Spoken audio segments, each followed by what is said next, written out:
Что идет первым? Электрика или штукатурка?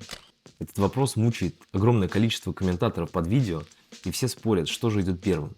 В основном строительные бригады и строительные компании делают сначала штукатурку, потом делают штробы, прокладывают в нее проводку и замазывают все это. И, соответственно, за это берутся дополнительные деньги, за каждый этап работы.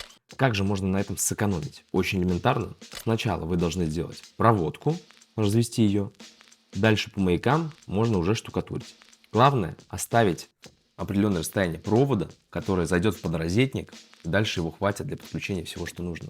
А чтобы не испытывать стресс при ремонте, выбирайте себе классную бригаду, а все материалы можете найти у нас на маркетплейс Кубатура, ссылочка в описании.